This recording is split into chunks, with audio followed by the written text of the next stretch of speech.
Hello and welcome to Comic Solving Problems. I'm Stephen Allen.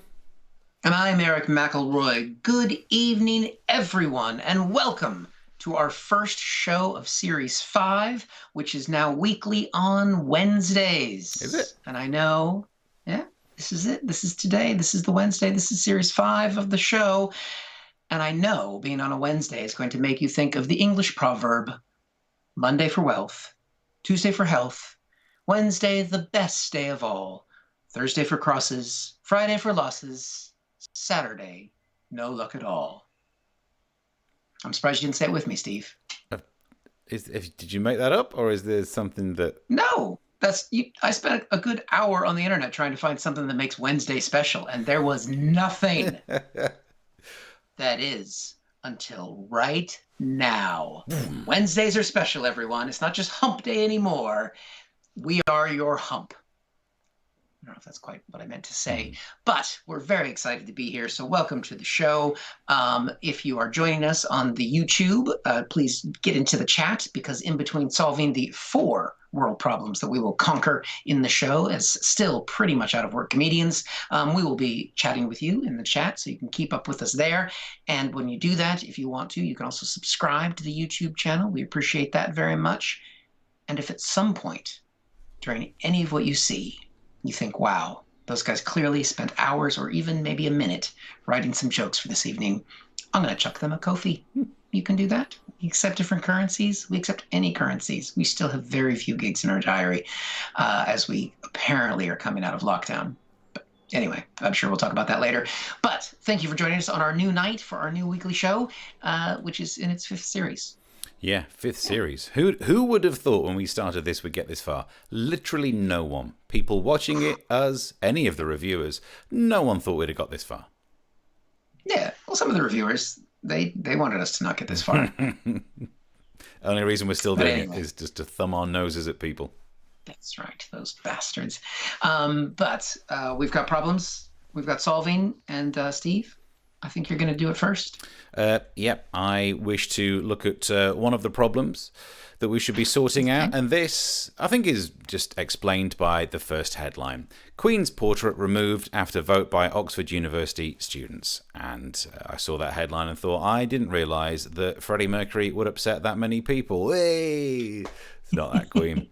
But, you know, it's not that much of a serious story, I would have thought. You see that, you think, okay, it doesn't really matter. They took a picture down from some university common room. Eric, would you like to see the offending picture that was on the wall in the university commons room?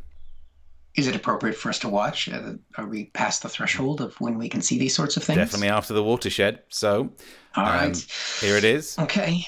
Oh, hang on. No, sorry. That's every other university room, probably in the 70s and 80s that had that on there. Look. That picture is disgraceful. People shouldn't mock it because an intimate itch is nothing to be laughed at. But also, what a sexist picture. Look where all the balls have landed, on this side of the net, implying that she's not good at tennis. Take a seat, you sexists. But anyway, that's not the actual picture. Would you like to see the actual offensive picture that was taken down from the university commons room? Okay, here it is. I'm braced. Here it is. The Queen, back in the old Quilf days. And that, I mean, yeah, but that's fair enough. Do you know what? That's not necessarily a picture that I'd have on my wall. Take it down. If you don't want that picture, and they had a vote for it, and it's democracy and everything. If you don't like that picture, take it down. Surely there's not going to be a problem. We don't want to live in a country where you're forced to have a picture of your leader on the wall. We all know of the one place that does that, a place that we've written about many times, North Korea. And actually, I was thinking that today. If I were Kim Jong-un, and for the record, I'm not, I wouldn't want that to be the rule, that there have to be pictures of me on people's walls, because if anyone doesn't want photographic evidence of how things have changed over the years, it's Kim Jong-un. Something's different about him between those two. But anyway, who I think his hair's different. That's what it is. His hair is definitely different. So that's the news story. They didn't want a picture. They voted to take it down. End of. Boom. Apart from...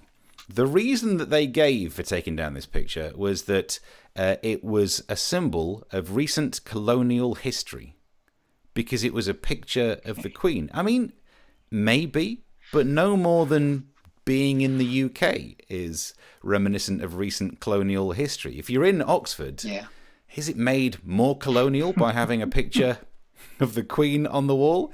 They said the reason they wanted to do it was to make it more welcoming. And I have to say, if you want to make Magdalen College more more welcoming, have a vote about how you pronounce that. What's that G doing in there? That is there so that working class people like me feel like we're not invited when posh people say, oh no, you don't sound the G. Whoa, Magdalen. It just seems... Now you know how I feel as an American. Well, exactly. Just feels really weird to be given a lecture on privilege by people going to Oxford University. It's a strange look. That's more the only issue for me, because I don't particularly care about whether we have a royal family or not. I'm not a royalist in any sense. I mean, look, I think we treat our heads of state better than they do in other countries. In France, they beheaded their royals, and the leaders that they've got left now don't have a great time of it because Macron got slapped. Ooh.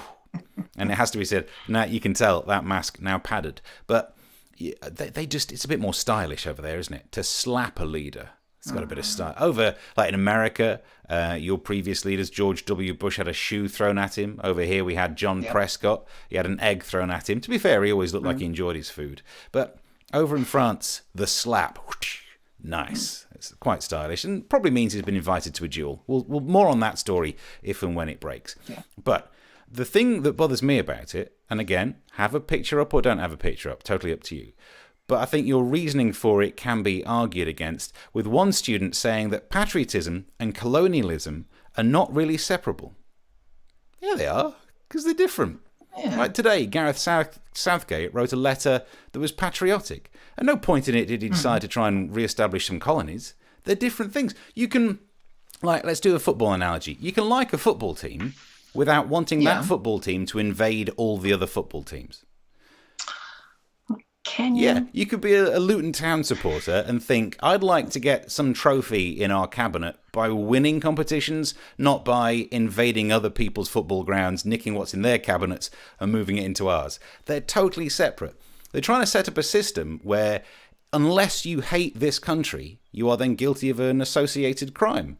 And that's just, it just seems absolutely ridiculous. I'd quite like to be proud of this country because I don't have any other countries to be proud of. And there must be some things that I can be happy about without being a colonist again.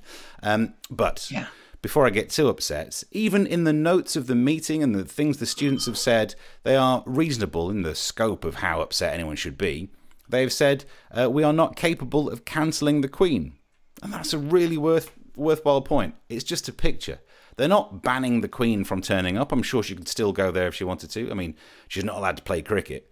Fairly sure of that. But otherwise, and other people might be banned as well. I imagine that the new child of Harry and Meghan wouldn't be invited because with a name like Lilibet, it's a name that would remind you of recent colonial history. So that kid's not allowed. And before we move on from there as well, I do like that, Lilibet. Do you like that? I think it's a great name. Yeah, for an online betting casino. It is a strange time we live in where people are called Lilibet and yet actual online gambling things are called Paddy Power. That's a bloke's name. Anyway, so that's an aside. But to all of those people who somehow find it fearful that there's a picture of the Queen and you might somehow find it not welcoming, good luck spending most of your time running away from postman because she's on the stamps. Oh my God. So keep your head down, study hard, you go to university, you go to Oxford, you'll do well. And then good luck giving away all the money that she's on. Ah! So, I mean, I don't really know if I've solved that problem, but it just feels like they're the wrong people to be giving us lessons. Yeah, and I mean, there's a couple of things there. One, going back to Lilibet, I mean, if you're worried about her name giving you colonial flashbacks, I think it's the last name that you'd be concerned about. Oh, is it? What is it, the Mountbatten Windsor? I mean, that doesn't really say 21st century, does it? What, Windsor? I mean, it's hyphenated. But the Windsor part is lovely. Barbara Windsor. You're going to say something harsh about the dearly departed Barbara Windsor? No, I would never say anything about Barbara Windsor. I'm not. I don't want my house to get burned down. I'm not saying that. She's absolutely divine. Joke about the Queen all you want, but you joke about her. Carry on, Barbara. Carry on.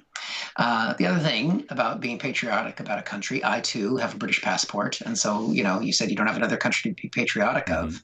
I do. I also still have my American passport. Shit. Nothing to be ashamed of. Would you like a turd sandwich or a turd panini? One of them is served with guns. Yeah, who are you going to upset? Even I am okay with upsetting. Like, what's going to happen? The worst case scenario, someone who's really clever at Oxford or really good at rowing, which is more likely, gets upset with me. I think I can handle that. You can, yeah, probably. Because, I mean, if you've gone to boarding school, you didn't go to boarding school, did you? You know me well enough, don't you? I barely went to school. From Sutton Ashfield. We've barely had an education. So, yeah, it just seems weird that all of a sudden, somehow, those people at Oxford University are thinking that they are the victims. Oh my God, you've no idea how lucky you are. I went to Sutton Centre Comprehensive School and, got out alive, which is a pass. Yeah. I don't think anything with Sutton in the name is considered high quality. But hey, that's where I'm from. Right, into the comment section. Britt says, hi, peeps. Yes. Mark says, happy Tuesday. Don't confuse people. Keith says, hi. Is the Wednesday show Thursdays or Tuesdays? I've got to get a This headache. is going to go on for a while, isn't it? Got to get a brain ache, brain freeze thinking about it. Well, Mark answers that. It's whichever comes first. So we're up and running. Let's have a look. I have no idea what that... Britt has mashed up all the words of Wednesday, Tuesday and Thursday into a thing that no one can pronounce. I'll run that through Google, see if she can say it. That's good. Right, let's get into some of the comments going about the actual topics. Oh, here we are. Never mind the G, where's the U? Shouldn't it be spelled Maudlin? Like Maud? Yes.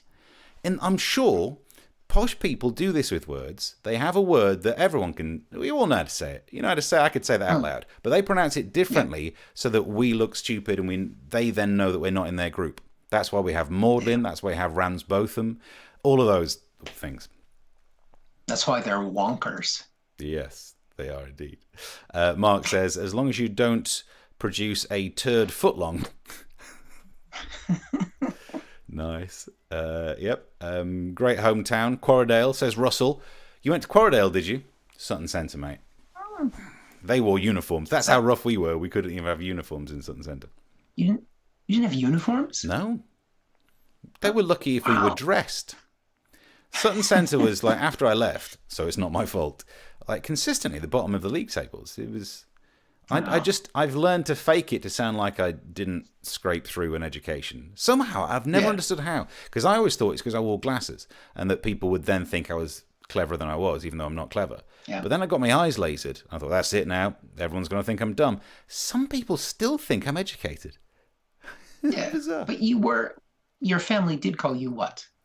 Well, Bob was a weird nickname, given that my name's Steve. You told me they called you the clever one. Oh, yeah, but that's, tallest dwarf type vibes. But still, it's a hill to be on, even if it's a small hill. Yeah. Yeah, you're right. I was the clever one in my family. A British mountain is called a mountain, even though it's not a mountain, because we have real mountains. Is that one of those other phrases that you Googled? Monday is a mountain and Tuesday is not a mountain. It's a proverb about Wednesdays.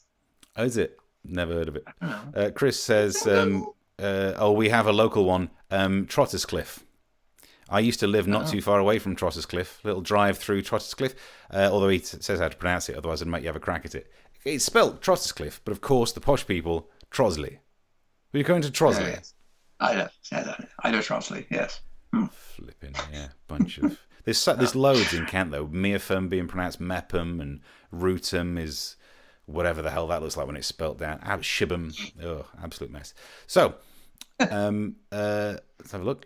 Oh, yeah, Lynn and I are on Steve's channel. We've tried to throw some of the things out. The streams go a little bit wider, but if you want to be messaging, you got to be messaging on the one. I'm wearing a white shirt again, so you can't see the YouTube thing. Gonna have to fix that. We'll send that to the IT department once we get those. Maybe that'll be our new. We haven't updated the goal on the Ko-fi page for a while. Yeah. So let me make sure that we do that, because to get you some new shirts, should that be the goal? Get me some non-white shirts. That's all we need. There we go. And I can say thanks to Mark for a Ko-fi that he's put in there, so we appreciate that. And if you've got it and you want to get rid of it, we will take it. So I do hope he's talking about money. Ko-fi.com/comic solving problems would be muchly appreciated to keep us and my shirts and this project afloat.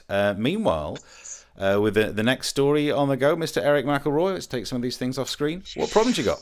Yes. Well, Steve, this is a problem we've discussed many times before. So this is the problem with vaccines, cray-cray style.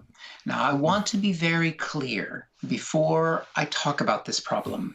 And I'm not talking to you, Steve. I'm not talking to the people watching, Steve. I'm speaking directly to the YouTube algorithm.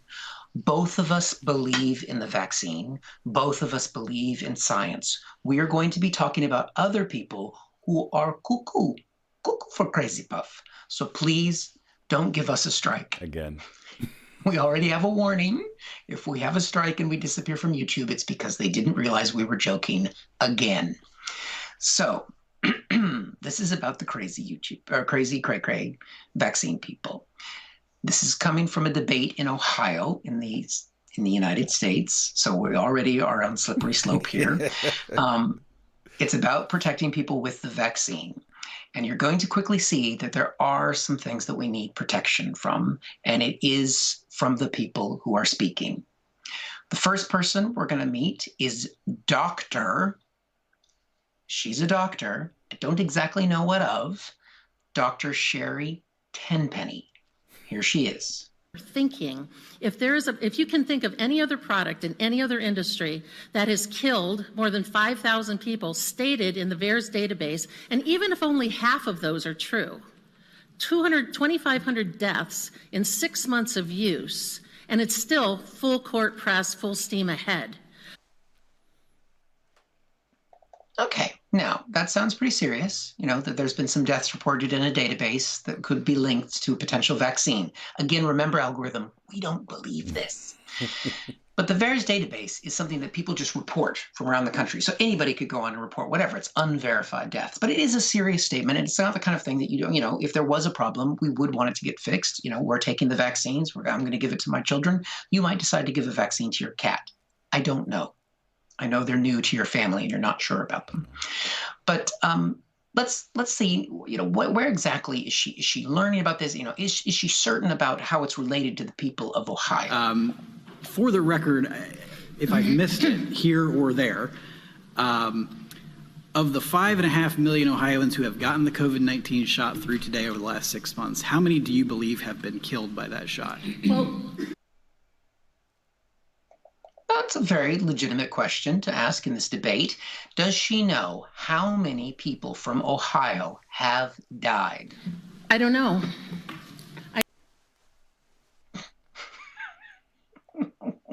That's it. That's all she's got right there. She's thrown out a lot of numbers that have been reported on a self-reported database. It's kind of like an internet poll that she's using to decide the fate of the country.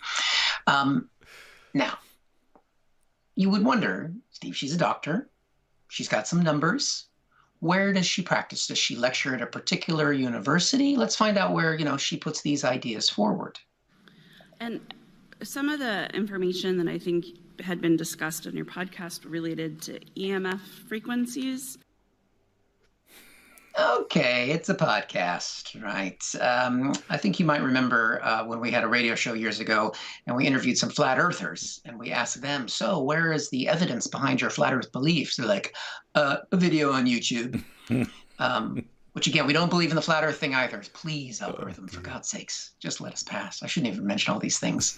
But all right, she's got a podcast. She's got a doctorate degree in something. Let's hear what she has to say. Maybe. Is it not coming out? No. I don't know what happened. If I click on 6, I think it's going to be something else. Let's see what happens if we click on 6. I got nothing. Whoop. Do you want to try and click on, I'm on number 5. Yeah, 5 and 6, nothing in there.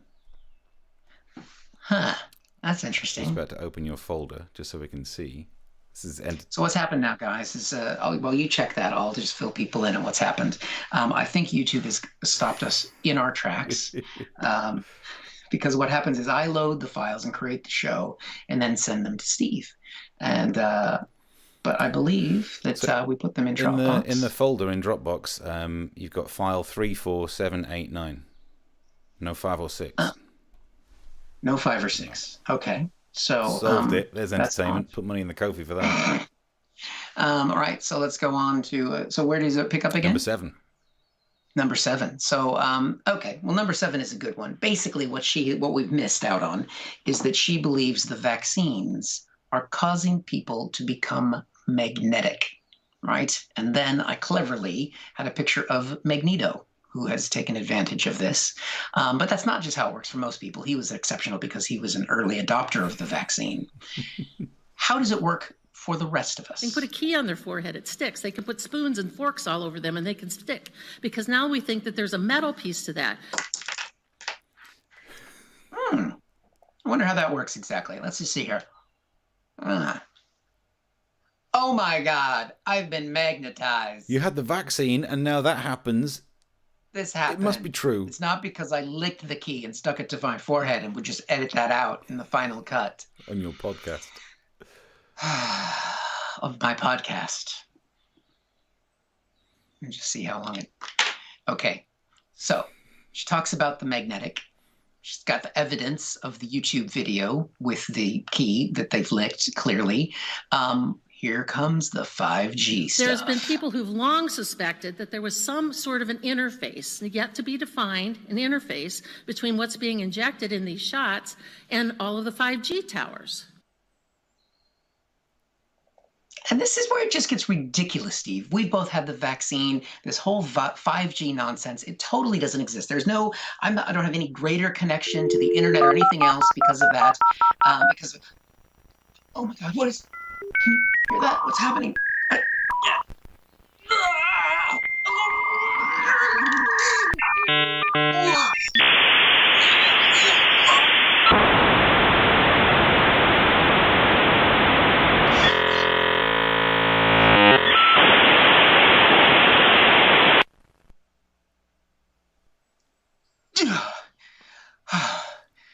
Wow.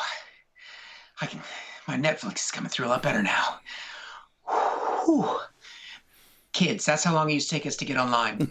I did not realize how long that clip was going to be when I put that in there. Should check that. I feel a little, I don't even know, lick the key now. It's just going to stick. I'm sweating.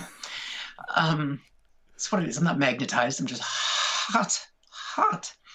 But, Steve. Yes. It's not just, you can do this and fake it on the internet and cut in things like this. There were people at this hearing who were able to prove what she was saying. Maybe? Well, for fuck's sake. Oh, I know what I've done. Don't worry. There were people there who was able to prove what she was saying. By the way, so I just found out something when I was on lunch, and I wanted to show it to you. We were talking about Dr. Tenpenny's testimony about magnetic vaccine crystals. So this is what I found out. So I have a key and a bobby pin here.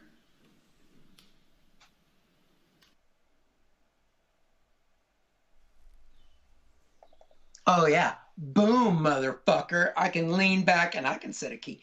I can set a key on my chest. I don't have quite the chest since I've lost the weight, but still, I can. Oh, shit. I can do it. All right. Anybody can. But can she do it with what we call a bobby pin? It sticks to my neck, too. Got those. Yeah, so if somebody can explain this, that would be great. I can explain it. Any questions? And it falls off. Any questions indeed? I know somebody who definitely has questions. It's the woman behind her. Have a look. Explain to me why the key sticks to me.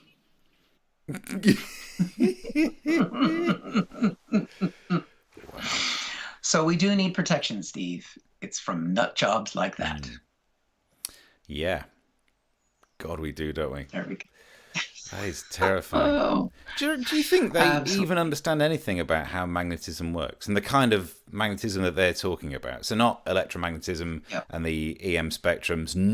It's separate. They would interact. But she's talking about ferromagnetic domains being within a solid that align so the spins of the electrons end up in the same direction. You can create a magnetic effect.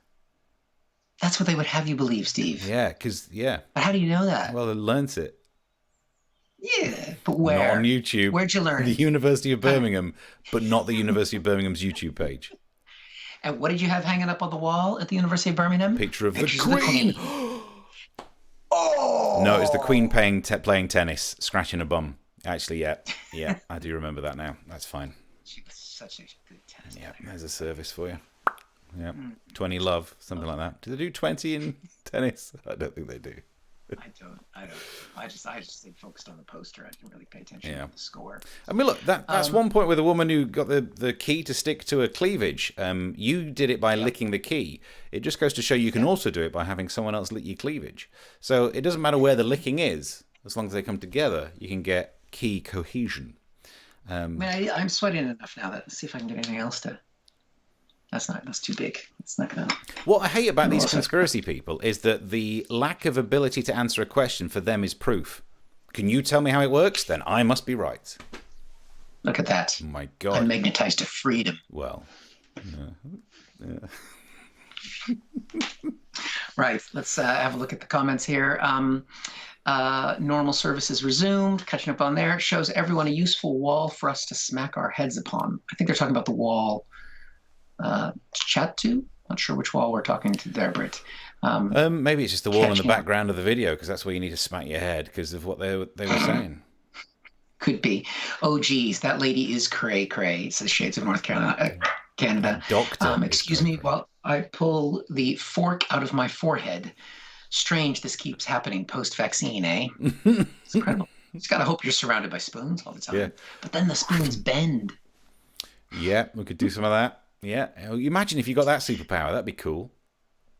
That'd be nice. Just the rubby thing. Mark says, read the 5,000 COVID death statement. Just wait till she sees the database of gun deaths.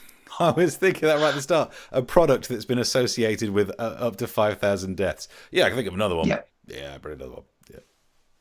Maybe that's the reason why bullets are going through so many Americans is the bullets are made of metal. And as people get vaccinated, the bullets will be drawn to more people. Yes.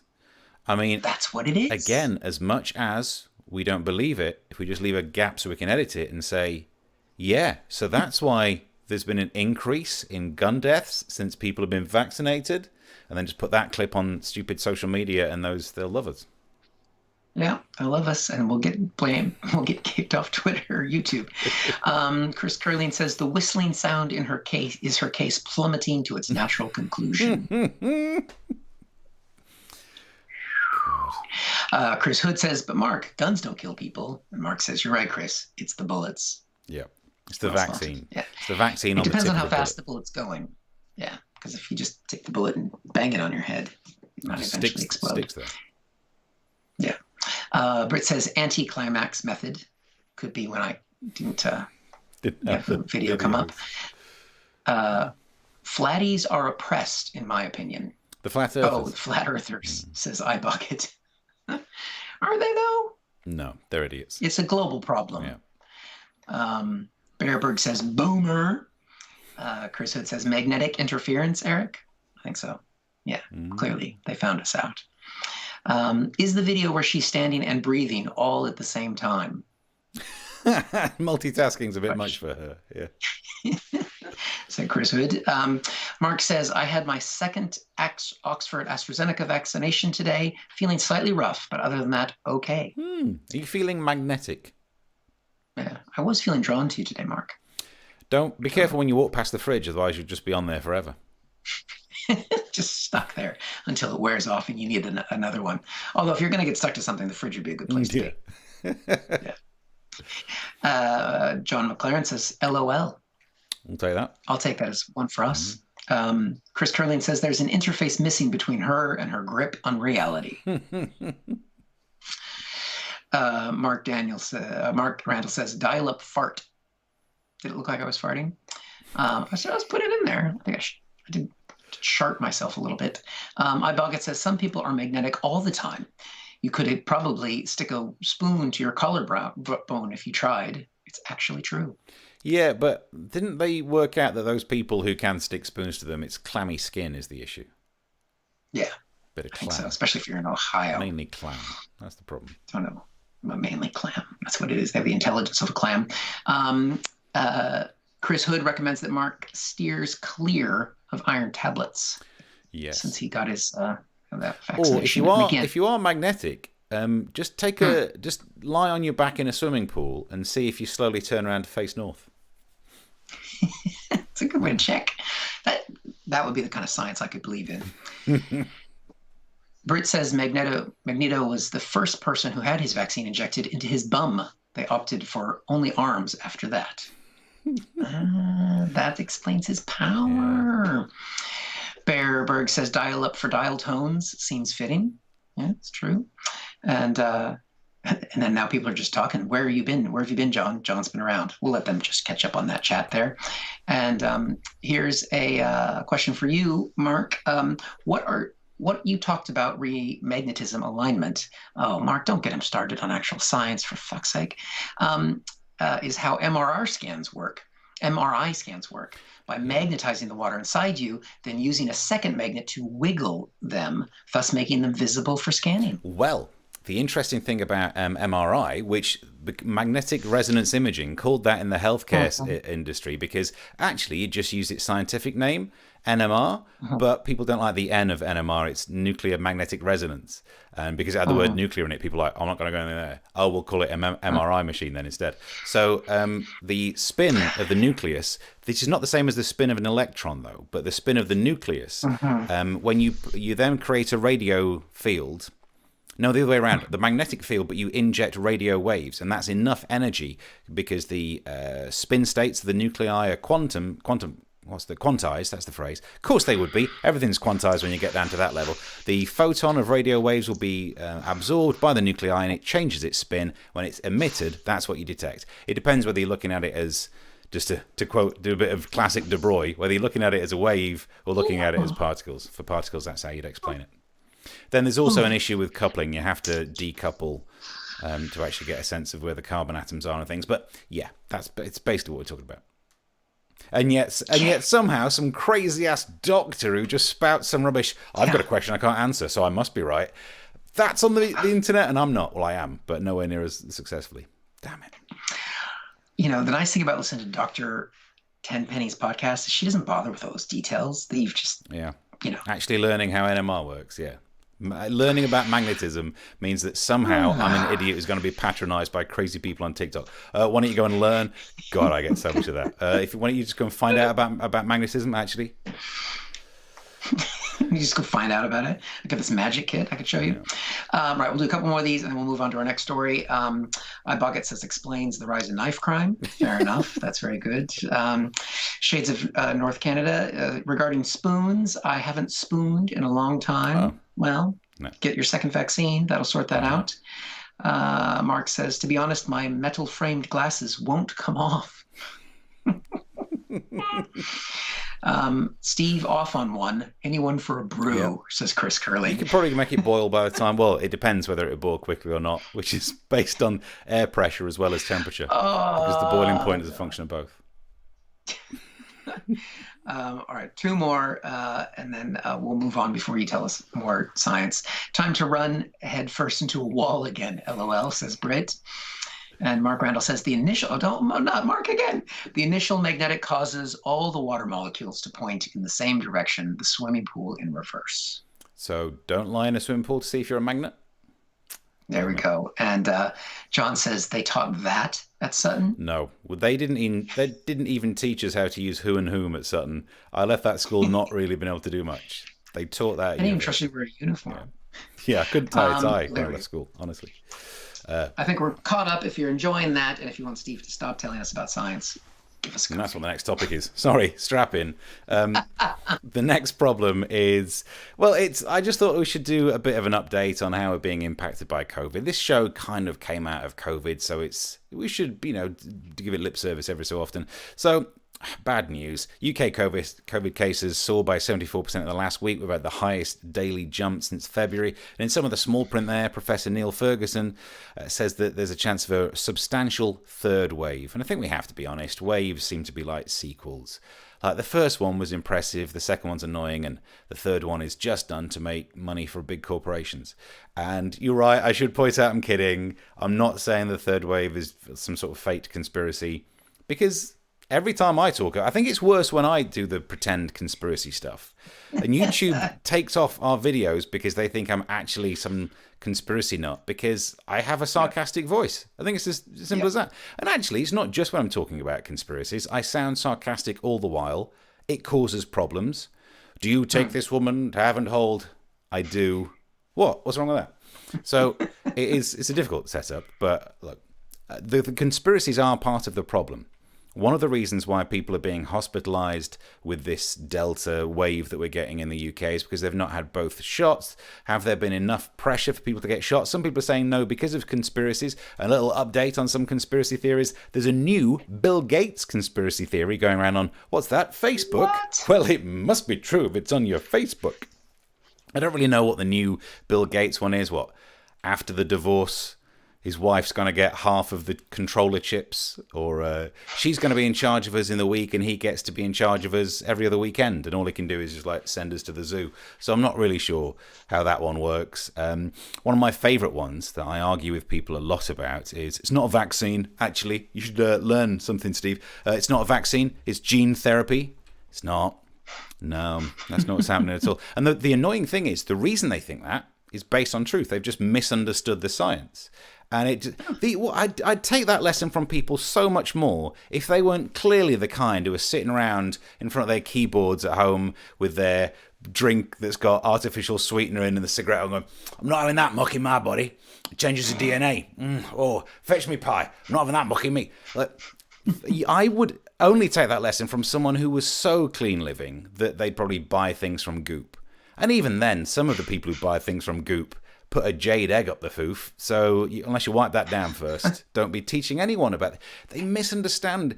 Messenger RNA doesn't change your DNA anywhere near as much as smoking does, because it definitely changes your DNA. It's just, it's annoying. People say things like, I don't see how it could be a vaccine, because I don't understand how they could make a vaccine in less than a year. Yeah, it's because you don't understand how to make vaccines. Simple as that, isn't it? You're not an expert on I don't understand how they can make Maltesers that don't look like at least a little bit of it was touching the table when the chocolate's set. How do they do that? And yet, I don't understand it, but I don't spend my time online going, well, it's not a food. So I get annoyed. Obviously, you know I get annoyed. But I understand why these conspiracy theories do well. They are more interesting than truth. So here's an injection that changes your DNA and makes you churn out a pathogen inside your body. Is a so much more exciting way than saying, oh, they've made a faked virus that makes your cells put out the spiky part of the virus, so your body recognizes it and then will fight off the actual spiky bits from the actual virus should you be infected. Dull. Like, for example, when you see a headline like this in the news, the Pfizer jab recipients have lower antibody targeting Indian variant study suggests. Really important, but just dull. Nowhere near as exciting as this headline. Vaccine makes you pair with Bluetooth and sends what you see to Jeff Bezos. Oh, nowhere near true, but you'd click on it. And that's the problem. We live in an era of clickbait, and conspiracy theories are better clickbait than truth, which is why so many people pay attention to conspiracy theories. So hopefully I've sorted out why I'm annoyed with so much of the discussion that happens about COVID, right? Let's get into the actual news that's happening here in the UK. The Delta variant means that people in Lancashire and Greater Manchester have been told by the government to minimise travel. So the Tories have found a way to get the Northerners to stay up in the north. They faked the whole thing. They got a bat and somehow got it to make sweet love to a pangolin just to keep the Northerners up north. I knew it. And Facebook algorithm and YouTube algorithm, if you're listening, I'm kidding, but it's too late now. We would have been taken down for that. Yep. Stay. Doesn't believe I it. love the idea of people in Lancashire, stay where you are, as if they ever want to travel anywhere else. Go down to that there London. They're not going anywhere. Yeah, the number of times I've been up there and people, London. Yeah, don't fancy that London. Oh. What? I was up in Luton once and someone told me that they'd never been to London. It's too far. Bedfordshire. It's so far away. That's where that is. Right, let's see what's been happening in the comments section. Watched pots never spoons, says Chris Hood. Is that because of magnetism? It must be. But then there's a discussion about the kind of pot that they're talking about. A man with a beard is just a man without a beard with a beard. Simple, says Chris Curling. Fair I enough. think we should have our pause for thought on the show. It's another proverb. I found that one online as well. It's about Wednesdays. Read the third wave, says Mark Randall. Just wait until the one that makes you sound like Jar Jar Binks. I don't even think I could do a Jar Jar Binks impression anymore because it's probably racially offensive. Yeah, I don't know. probably. But I don't know what race. I mean, he's not a race. He's a CGI alien. But I don't want to be offensive to the rest of his species who aren't Jar Jar Binks because the rest of them might not be absolute tools. Yeah. And the rest of them might not be CGI, so you need to be careful. It's true. iBoggart says, was the third or fourth strain going to be worse? Now just fades out, hopefully. Yeah, actually, that is true. Hopefully, as the strains continue, it will be more spreadable but less fatal. Although you do have to be careful with long COVID, because I know we don't think you've had it. I definitely have had COVID, and we talked about this on the radio today. It's changed my bogies. That's one of the symptoms of long COVID that I've got. No one's talking about this in the mainstream media.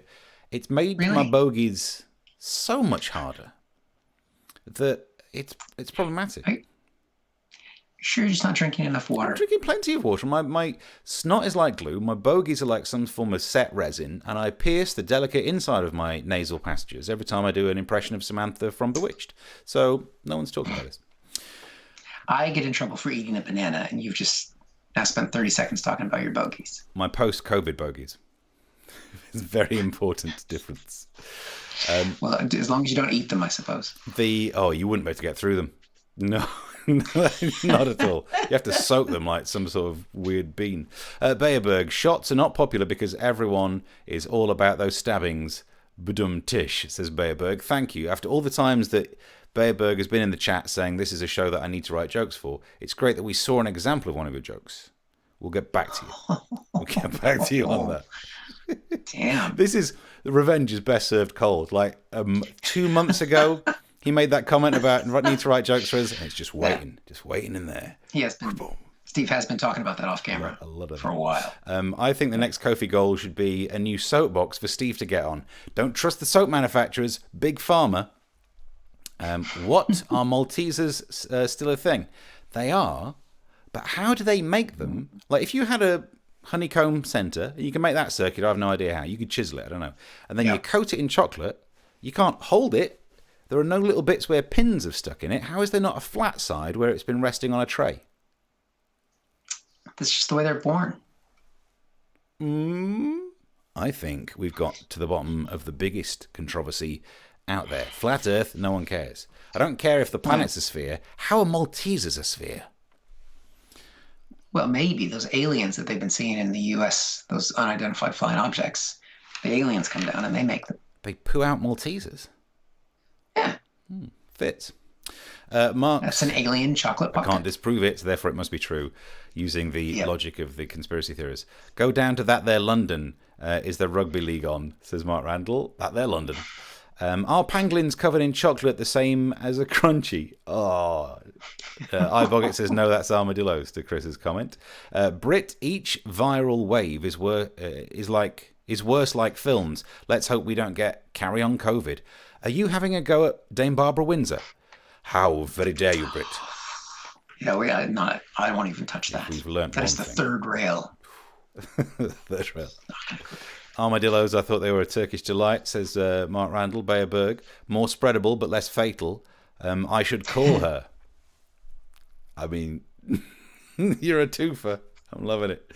Dime bars, says iBoggett. Harry Enfield, circa 1996. That's the kind of up-to-date references that we do on the show. Anything from mid-90s. Okay.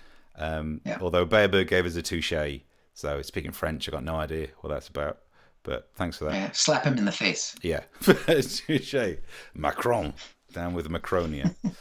Maltesers are held in a magnetic field, says John. That would make sense. And then the direction that the Malteser spins in is dictated by the quantized states of the nuclear spin. Of course, the nucleus is just honeycomb. Don't get started. Maybe the Maltesers have the vaccine in them. And that's what holds them together. In the little holes. That's what the M is for in the mRNA. Malteser RNA. Are Maltesers made in a mold? Says Chris Curling. Are they all identical? Yeah, they are kind of, aren't they? That sounds. I don't believe in molds. I was thinking the same. Says Mark. Two people are thinking the same. And Maltesers. Oh. Honestly, I think we should do this on the next time we do a show, whenever that comes first. I need to find out how a Malteser's made. All right, we could do a spin-off. Just called How a Malteser's Made each week. Like everything else, Maltesers are simply two harmonious things wibbling about each other. Oh, they are, says iBoggit. That makes sense. Because then you can have classical Newtonian ways of analysing the vibrations. Mark Randall, I was looking for something more spreadable but less fatal, and that's why I'm banned from Tesco. Boom. Bearberg, if you want to do a joke that fits in the show, you just put those words at the end of it. Yep. That's why I got bad. How is this show not sponsored by Tesco yet? It's had more mentions on here than anywhere else. I'm surprised they haven't complained. Yeah, they will when the YouTube algorithm gives it some. The process used to coat something in smooth chocolate is panning, says Britt. Panning involves slowly pouring chocolate over the centres, or the item being chocolate coated. This is the kind of thing that should be ASMR. No. The process used to coat something in smooth chocolate is panning. Panning involves slowly pouring chocolate over centres, or the item being chocolate coated, in a pan which is constantly tumbling, hurtling towards the centre of the earth through an impossibly deep hole. God, I'm amazed they sell them for so little. I've got him right in my ear doing that. Right in his ear. Stop. I'm taking it out. Okay, we got to move on to our final story. I can't take this anymore. If you're enjoying it, please give it Kofi so I can get a different kind of headset so I can just get him out. Noise reducing where I am the noise. Right. Are we ready for our final problem of this show? Yeah, hit me. It's the problem of Weiner. Anthony Weiner. Do you remember good old Anthony Weiner from back in the day? Old A. Weiner. A. Weiner, basically. This is a man, his real name is Weiner, and he was a member of the House of Representatives in the United States, and he also ran for mayor of New York. But he got into a little bit of trouble because he accidentally started sexting pictures of his junk to various people. And it didn't help that he was married to a woman named Huma, who was actually an advisor to Hillary Clinton. And he ended up storing images on Huma's laptop, which also contained some of Hillary Clinton's emails, thus leading to the presidency of Donald Trump. A Weiner gave us a Trump, is basically what happened. Well, this was all the way back in the day. This is back from 2014 that this all happened. But the Weiner is trying to make a comeback. But according to the New York Times, they're saying he's not coming back. So Weiner's not coming. Sorry, ladies, because he has nowhere to go. Because talk about being infamous. The Weiner's about as famous as it gets. But he does have a plan, because what started him all off on this whole thing was a picture of his junk. And then also he ended up sending some of that junk to underage girls. And so now he's actually a sex offender. And for some reason, he's struggling with making his return to politics and other things. But he knows that this legacy is all he has. So he's decided to turn that legacy into some non-fungible tokens. Brilliant. Now, I think we talked about non-fungible tokens on the show before, didn't we? Yeah. So if you don't remember what those are, basically it's where you take an image that's online that doesn't exist in the real world and you assign value to it and you try and sell it. And in case you don't remember this story, before it's taken away from us and before we have to pay him millions and millions of dollars, there it is. Wow. The man's junk in question. That looks pretty fungible to me. Nothing fungible there, Steve. You reckon? I reckon you could funge that. Nothing fungible there. I mean, some nice tidy grays. It was the Weiner seen round the world. It was a great story. I mean, it was before we were doing the show on the internet. This was a big part of a show that I did back in 2014. There were some great headlines at the time, especially because it's in New York and they love a good headline. Weiner's second coming, erect me, Mr. Mayor. It was like I could have done a whole show just on headlines covering this guy's, Weiner. The best thing that happened in the whole Anthony Weiner story was when he was running for mayor. And a big thing that happens in New York every year is the Gay Pride Parade, right? And every politician, especially because he's a Democrat, the Democrats are usually going to win the mayorship of New York most of the time. They have to be at this parade. They have to march in this parade. Parades are a big part of the political conversation in the United States. So Anthony Weiner was marching in gay pride after the picture of his penis had come out, and it led to this incredible moment.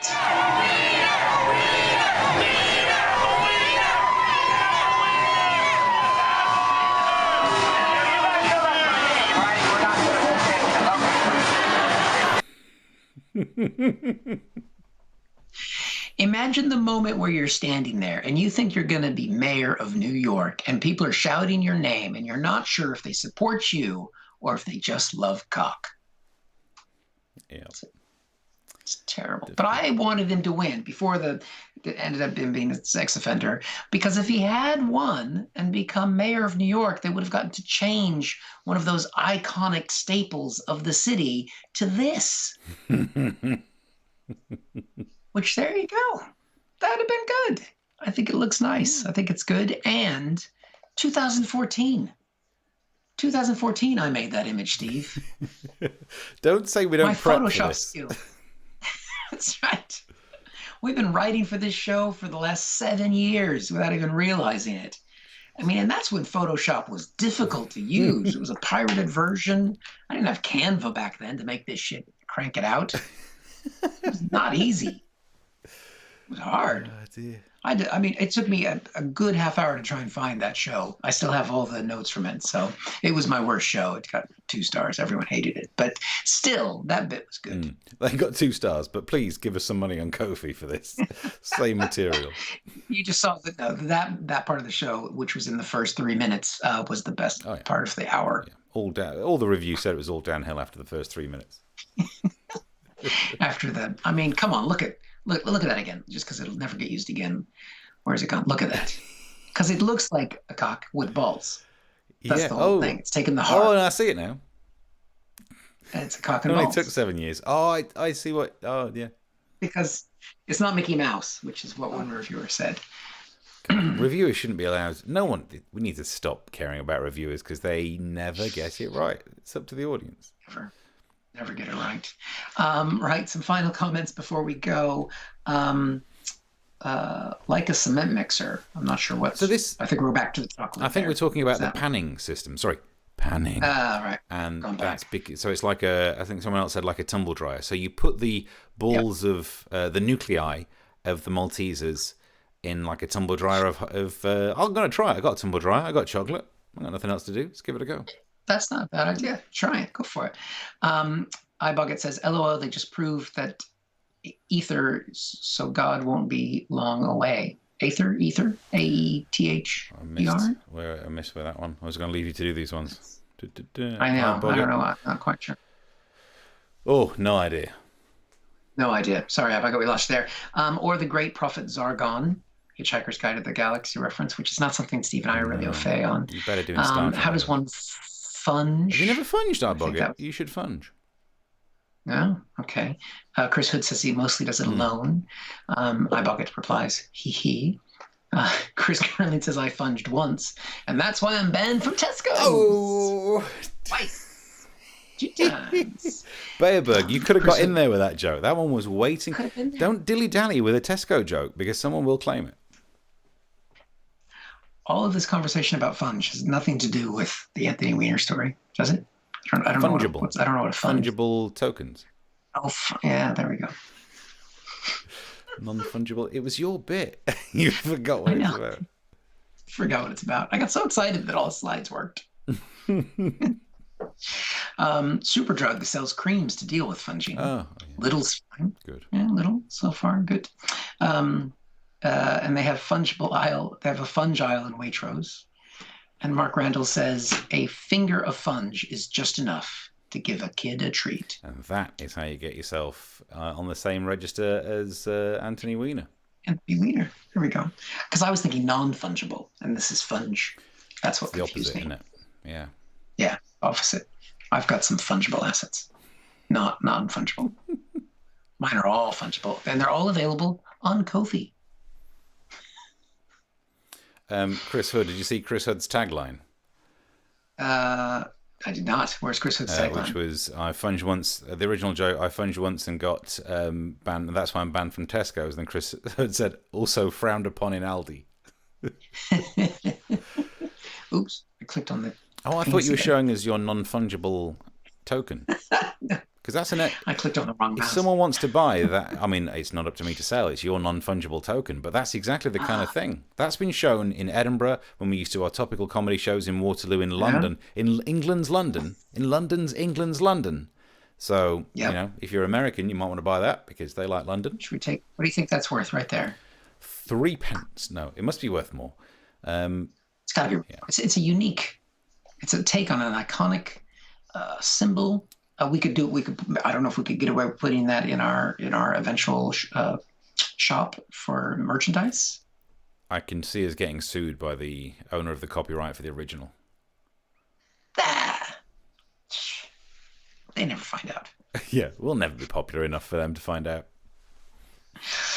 There we go. Chris Hood says, come on, Eric, keep up. Yep. I got confused. Because non-fungible by my own comments. The total opposite. Bearberg says, Tesco, too upmarket for me, working on a little joke as we speak. Nice. Who's that? I think maybe that was just working on a little joke as we speak. Was it like that? Was that the joke? Yeah. Working on a little joke. Yeah. I get it. That's a joke, and I get it now. It's too hot in my room now. It's just, I can't. think we're done for an evening. I gotta open the window. There you go. The Ko-fi link, if you'd like to chuck some coins in the pot, it would be muchly appreciated. That way, if you give us enough money, we can stop doing Lidl and Aldi and Tesco jokes and one day do a Waitrose joke. That's the dream. Damn it. We'll never be able to do that. Yeah. That's what else you got to plug? Have you got your podcast to plug? Podcast, yes. Just recorded another episode when we had back special guest, Mr. Anthony Scaramucci. So that will be dropping tomorrow. My latest conversation with the Mooch himself. So if you haven't already checked out the American Exchange podcast, please do that. And what about yourself, Steve? You've been doing your radio podcast again. Yes. So if you follow me on Twitter, this is the easiest way. I mean, they are on whatever they're called. They're on TuneIn, the Deezer one. They're on the iTunes thing. But just follow me on Twitter. It'd be easier, at Mr. Stephen Allen, which is right there. I'm trying to tuck my jacket up so that my jacket covers the white of the shirt so we can actually see the links. You can get these free podcasts of the edited highlights of the craziness that happens on Drive Time on Time 107.5. The best radio thing to happen to West London and East Essex, or maybe the other way around. East London and West Essex forever, almost. Give or take. Almost. Give or take. Chris Curling says, what about an M&S joke? It's not just a joke. This is an M&S joke. Bing, ding. Yes. Like that. Creepy. Ugh, Jesus. So, yeah, basically there's the listen to the show, the actual show, and there's the podcast, the show. That'll get you banned from YouTube, says iBoggit. Which bit? Yep.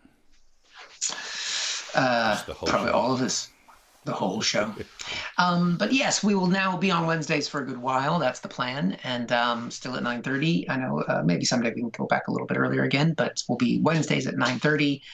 That'll be the next show. And then the week after that, same time, same place. See how it works. You know how weeks work. Yeah. Can't really say whichever comes first if it's every Wednesday. It doesn't work anymore. We killed that catchphrase. There's another T-shirt gone. Damn it. Damn you, Anthony Weiner. So I think, we're all sorted. Next Wednesday, 9:30. Brill. Yep, that'll be it. Till then. There we go. We'll see you then. Bye. Cheers. Bye. Thank you for watching this from Comic Solving Problems. And if you feel like it, go ahead and like the video. Or subscribe. Commitment.